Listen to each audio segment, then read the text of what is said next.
I lost my son 7 years ago and don't really miss him.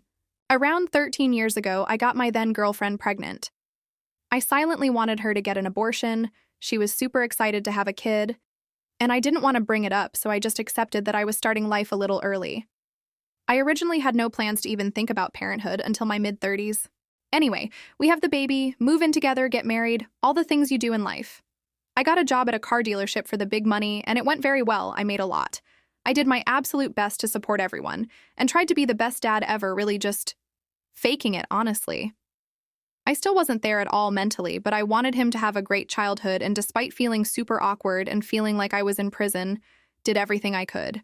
5 years in, I get a call while at work with my wife sobbing and freaking out saying my son was hit by a car and in the hospital. Turned out it was way worse than I thought because when I arrived, he was gone. I remember that moment. It was kind of a blur.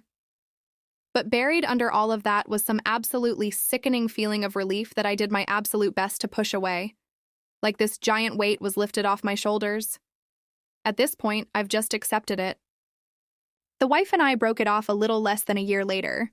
No alimony or anything since she was working full-time too. We sold the house and split everything, and that was that.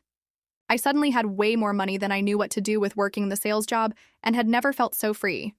I quit after a few more years of it with more money in the bank than I knew what to do with. Bought a tiny little 1,000 SQFT house on a lake and have just been living an insanely fun life as a bachelor. I travel every few months, fish, kayak, hike, and joined an online group of fit people with a bunch of women I bring on as travel buddies who want no long-term thing at all. Deep down, though, I feel guilty that everything is so rosy and perfect now. My subconscious looks back at that parenthood portion of my life as jail time, and I hate that so much. Like I was trapped and now I'm free. Kids, of course, have completely gone out the window. I have no interest at all in that now that I'm reaching my late 30s. The wife still calls me up crying sometimes, and I have to pretend like I'm not living my dream life now because she's completely miserable. She remarried once, but it didn't work out. She really wants kids. Always has. I hope she can find someone who isn't a selfish asshole like I am. But man, am I just so relieved my life didn't go that route. Edit. For those that brought it up a bunch, no, I'm not a psychopath. Believe me, this is something I asked in therapy. People are complex. My dog, for example, is everything. I would protect him with my life. Same with my parents and siblings. Even my ex. She's kind of my best friend at the end of the day, even if we live far apart now. Every time I'm in town, I'm excited to visit her. I just greatly dislike kids. I had no interest in having one and don't like interacting with them. The parent gene everyone has is non-existent to me. I never had the drive to protect or nurture him, but did my best to do it anyway. I gave him the best life I could over those years, since that was my duty. The little dude got to experience just about every environment offered in the USA. Car jobs don't get a lot of off time, but every time I did get time off, it was a car trip or a flight to somewhere cool. That's one thing I love doing for everyone. Dragging them to places I think are neat. I left my friend's baby welcoming party because she used my baby name. I, 29 female, have been friends with these two girls. Let's call them P, 28 female, and V, 29 female, since 9th grade, and we have been inseparable since. V has been married to her childhood sweetheart for the last 4 years. P got married 2 years ago, and my husband and I got married 1 year ago. I am currently 4 months pregnant. P gave birth about 2 weeks ago, and she and her husband decided to have a baby welcoming and naming ceremony. V and I were very excited and brought a lot of gifts. It was her first baby after all.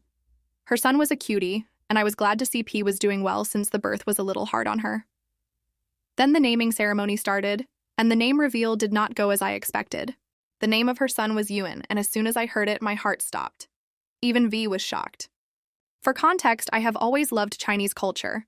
I lived in China from ages 7 to 10 and visited many times as an adult. I also met my husband there. When I was 4, my birth name was changed to something else, and this is an important detail. The main thing is, I fell in love with the name Yuan. It reminded me so much of my first name, because they had similar meanings. I always, and I mean always, wanted to give that name to my son if I had one. After a while, I even started seeing a little boy with that name in my dreams. It felt like destiny. P and V knew this. They always knew how much I loved the name. I felt heartbroken. V tried to say something, but I did not even hear it. P came up to us, all smiles and laughs, as if she had not just taken something from me. She told me, "Hey X, I know, you must be thinking I am a bad friend, but you have to understand. Ever since you told me about that, I really loved it, and I could not let the opportunity go since you do not have a kid still. Besides, my husband is Vietnamese, so the name at least fits our culture." I stared at her for a good 10 minutes before I almost snapped. I said, "You knew how much I loved that name ever since I was a young girl. Why? Why did you do this to me?" Her reply stunned me. She told me that I was always unserious about having children, and even though I am now pregnant, she got pregnant first and deserved the name more. I could not believe this was my best friend of 10 years saying that to me. She finished with, "You can name your son that is, if you have one, but you will be copying me. Think of what people will say about our kids. In our circle, it will be bad." I told her that they will not say anything about our kids because we simply will not be friends anymore, and I left. I went home and cried. I have always been serious about being a mother. I even wrote letters thinking of my future kids. Hearing what she said broke me. My husband was just as upset. We had even started setting up a nursery for Ewan since we found out we were having a boy. And yes, P knew that we were going with Ewan. To top it off, P called me many times. I did not pick up. She started texting me, calling me a bitch and an asshole for ruining her son's party. I could tell people were watching when we argued, but I had no intention of ruining her son's first party. According to her and her mother, who texted me colorful words afterward, I ruined it.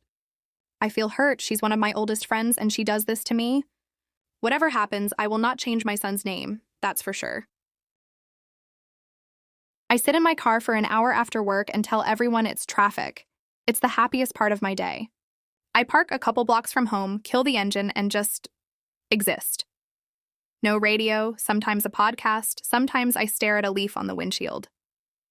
I text traffic to the family group chat and sit there like a raccoon pretending to be a functioning adult. It started during a rough week. I told myself I needed 5 minutes to decompress so I wouldn't bring the office home. 5 minutes became 15, then an hour. Now that quiet metal box is the only place where nobody needs anything from me. Here's the part I'm not proud of. I've missed dinners. I've let calls ring out. I've walked in with a tired smile and a lie about a stalled truck on the highway. There's always a stalled truck somewhere, even when I'm nowhere near a highway. I'm not cheating. I'm not job hunting. I'm just exhausted and addicted to being unreachable. I think I'm scared that if I say, I need an hour to myself, people will hear, I don't love you. So I picked the coward's version. Silence and excuses. It feels harmless, but it isn't. It chips away at trust. And I can hear it in the little pause before they say, okay. I'm confessing because I don't want the happiest part of my day to be hiding. I'm going to tell them the truth and ask for a real boundary.